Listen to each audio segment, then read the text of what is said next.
हिंदी साहित्य की श्रेष्ठ कहानियों के चैनल में आपका स्वागत है। आज सुनिए नासिरा शर्मा जी की लिखी हुई कहानी असली बात। 1970, 80, 90 दशक की जानी मानी हिंदी साहित्य की लेखिकाओं में नासिरा शर्मा जी का नाम प्रमुख नामों में आता है। तो आइए सुनते हैं उनकी लिखी हुई कहानी असली बात। शहर में फसाद हुए आज पहला ही दिन था।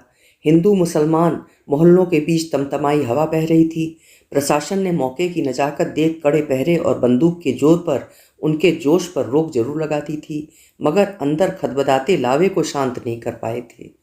खाली सड़क और गली में पुलिस की गश्त के बावजूद सुनसान घरों की छतों से कभी कभार सनसनाती बोतलों और अद्धों का आदान प्रदान जारी था, जिसका पता लगाना पुलिस के लिए मुश्किल था कि किस घर से हमला किस घर पर हुआ है। सो गोलियों की बौछार और हवाई फायर के दबदबे ने या फिर कबाड़ा खत्म हो जाने के कारण दोनों मोहल्लों में रात के आखिरी पहर के लगभग खामोशी छा गई।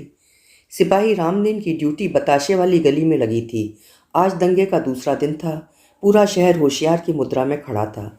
नए एसपी ने कड़े आदेश देते हुए पुलिस कर्मियों से साफ शब्दों में कहा था कि तुम्हारी ड्यूटी है कि कोई घटना न घटे, वरना सबको लाइन हाजिर करवा दूंगा और जो कोई संदेहात्मक स्थिति में दिखे उसे गोली मार दो। इस आदेश के बाद सिपाही रामदीन घरों के अंदर की भी सुगबुग लेने की कोशिश करता। सुबह से गली के कई चक्कर लगा चुका था। अब सुस्ताने के लिए वो लैंप पोस्ट से टिककर खड़ा हुआ और मुंह में बीड़ी लगा लंबे लंबे कश लिए। भैया जी, बच्चा गर्मी से हलकान हो रहा है, जरा खुली हवा में टहला देते। दरवाजे की ओर से जनाना आवाज़ सुन सिपाही रामदीन चौंक पड़ा। बीड़ी फेंक आगे बढ़ा।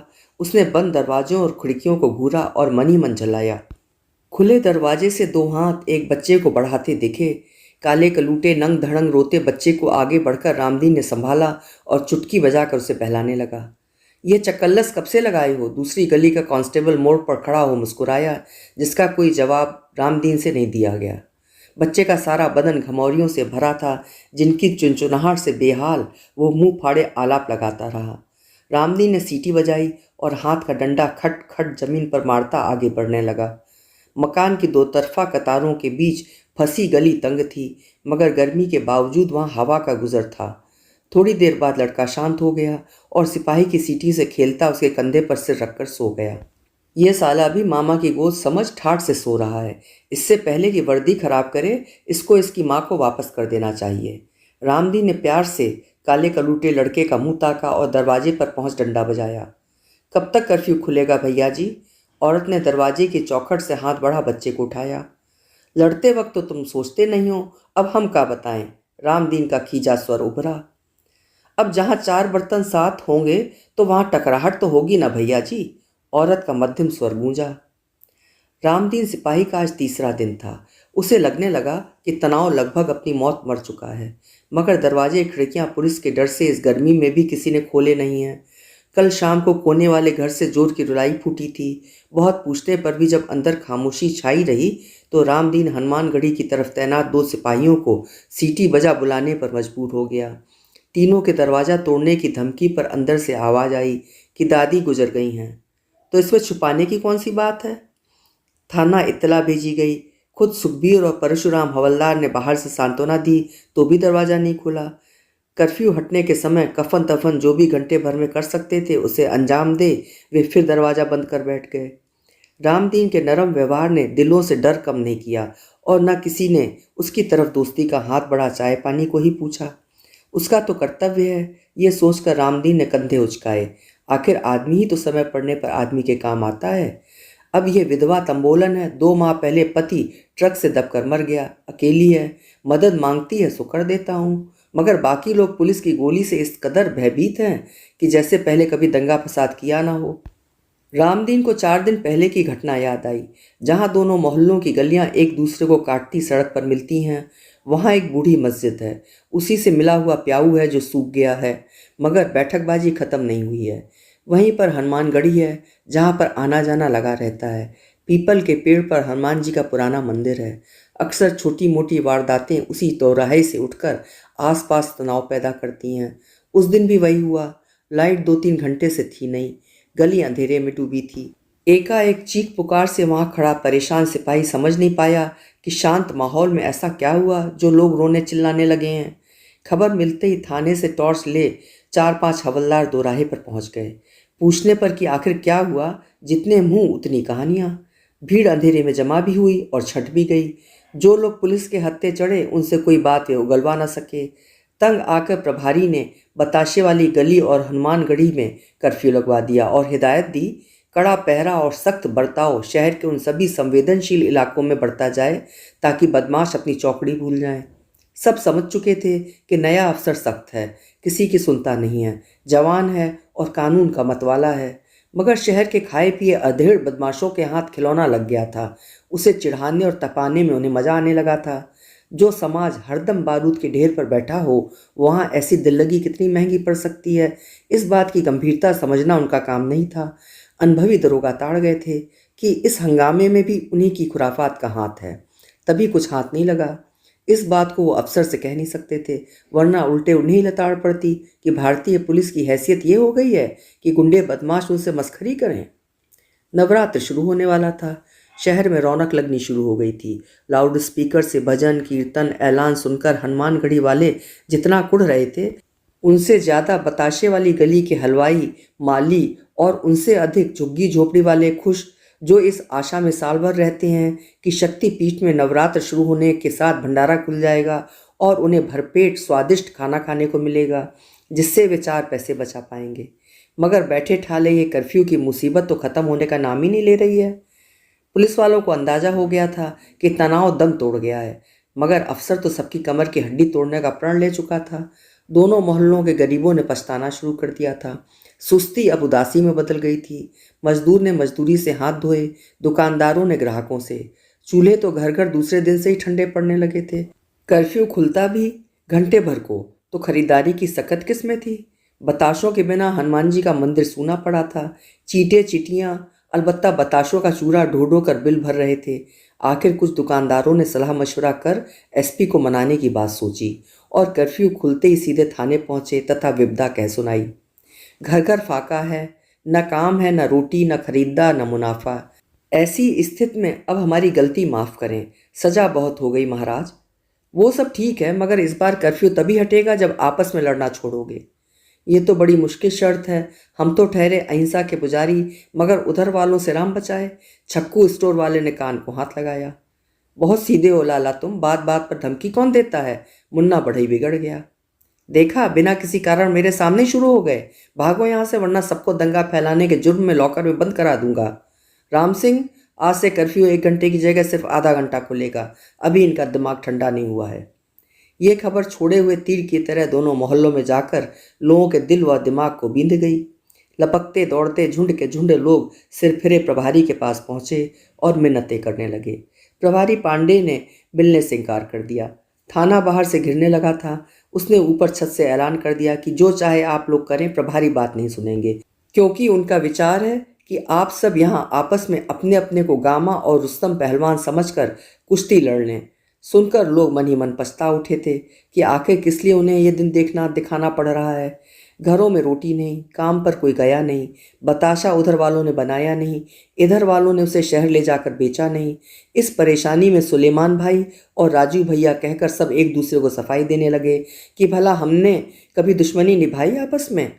पता नहीं कौन है जो ये सब करता है और गेहूं के साथ घुन भी पिसता है। आधे घंटे की नाक रगड़वाई के बाद एसपी को यकीन हो गया कि अब लोहा गर्म है और सबने किसी और को अपने अंदर से पकड़ लिया है। कल पहचान भी लेंगे।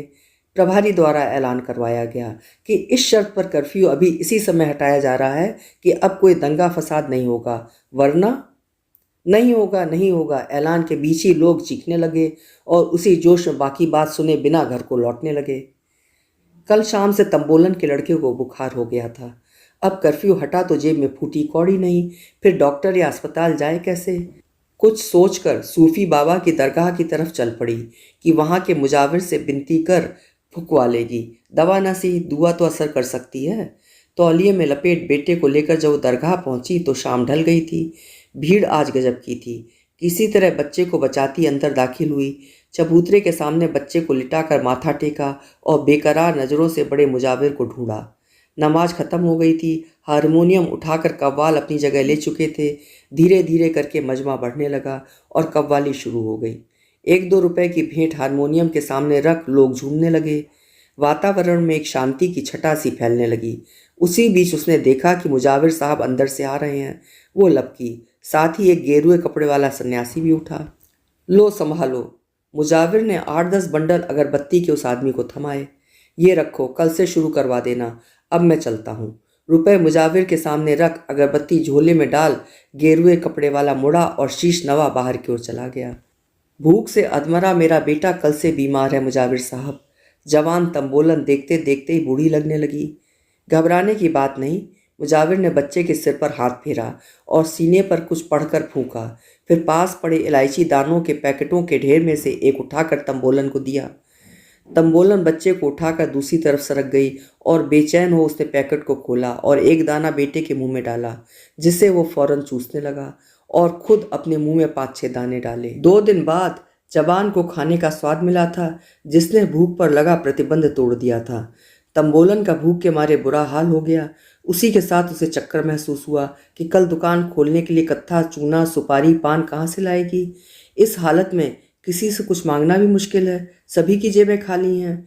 उसने शुक्रिया भरी नज़रों से मुजाविर को ताका और इलायची दाने की फांकी मुंह में डालने वाली थी कि उसका हाथ मुजाविर के चेहरे पर दौड़ते गुस्से को देख बीच में रुक गया, जो सामने बैठे 2-3 लोगों को जबी दबान से फटकार रहे थे। हाँ, यहाँ टीले वाले मंदिर के महंत आए थे, मजार से छुली अगरबत्तियों का पैकेट ले गए हैं और नवरात्र के 9 दिन तक मजार पर कुरान ख्वानी करवाने के लिए ये पैसे भी दे गए हैं। फिर ये उनका एतकाद है, बचपन से वो आते रहे हैं। ये रिश्ता तब से बना है जब तुम लोग पैदा भी नहीं हुए थे। उनकी ख्वाहिश रहती है कि सूफी बाबा के मजार की तरह उनके मंदिर से कोई गरीब निराश ना लौटे। तो इसमें तुम्हारी दखलंदाजी का क्या मतलब है? पीर औलिया इंसानों में फ़र्क नहीं करते। ये दर सबके लिए खुला है, अमीर गरीब, हिंदू मुसलमान, छोटा बड़ा। खबरदार जो फिर कभी अपनी जाहिलाना राय मुझे देने यहाँ आए। आसपास के लोगों के कान खड़े हुए। 3-4 मर्द बड़ी शालीनता से उनको जाने का इशारा कर तब तक खड़े रहे जब तक वे दोनों हाथ जोड़ सिर झुका बाहर की तरफ नहीं बढ़े। थोड़ी देर बाद बड़ी पतीली और रोटी उठाए कुछ औरत मर्द दाखिल हुए, जिनको देख दीवार से लगे मर्द औरत अपना कटोरा ले आगे बढ़ने लगे। उनकी मुराद पूरी हुई थी। तंबोलन भी प्रसाद के इंतजार में आगे की ओर खिसकी, मगर अफसोस तब तक उसकी बारी आई जब तक रोटियां और शोरबा खत्म हो गया था।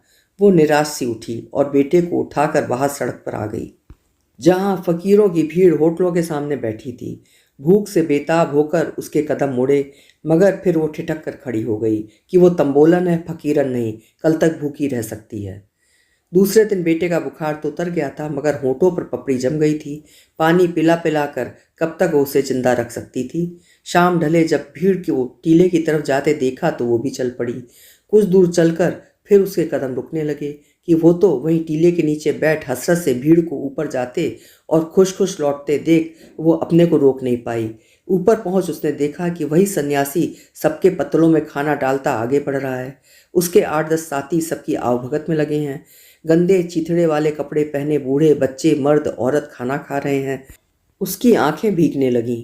वो मुड़ी और टीले से उतरने को हुई कि तभी पीछे से आवाज आई, माँ, भंडारे की रोटी तो चखती जाओ, आओ इधर आओ, ये तो तुम्हारा अधिकार है। तंबोलन ने घबरा कर पीछे देखा। आग्रह में इतना प्यार था कि वो उधर ही बढ़ गई। पत्तल पर एक साथ कई व्यंजन देखकर उसे अजीब लगा। पेट भरकर जब वो उठी तो उसे अपने स्तन बहुत भारी लगे। हाथ धो वो कुछ दूर पेड़ के नीचे बैठ बेटे को दूध पिलाने लगी। एक असीम सुख में डूबते हुए उसने सोचा, रोटी में कितनी ताकत है, जब चाहती है बांट देती है और जब चाहती है एक कर देती है। अभी आप सुन रहे थे नासिरा शर्मा जी की लिखी हुई कहानी असली बात। हिंदी साहित्य की श्रेष्ठ और प्रतिनिधि कहानियाँ प्रतिदिन सुनने के लिए चैनल को सब्सक्राइब अवश्य करें। बहुत बहुत धन्यवाद।